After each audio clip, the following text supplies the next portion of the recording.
Злоупотребление свободной массовой информации. В управлении Роскомнадзора по Чувашии состоялся семинар с участием Центрального аппарата города Москвы. Семинар организован в формате видеоконференции. Участие приняли зарегистрированные СМИ в Приволжского федерального округа.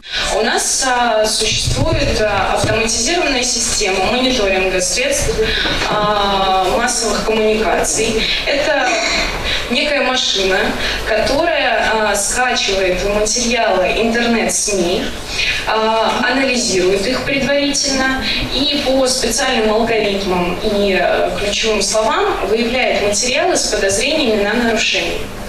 Это автоматизированная система. Ее внедрение позволило Роскомнадзору увеличить количество средств массовой информации, которые были поставлены на мониторинг. Но здесь есть и печальные моменты. Они заключаются в том, что действительно количество нарушений, выявляемых Роскомнадзором ежедневно по всей стране, увеличилось.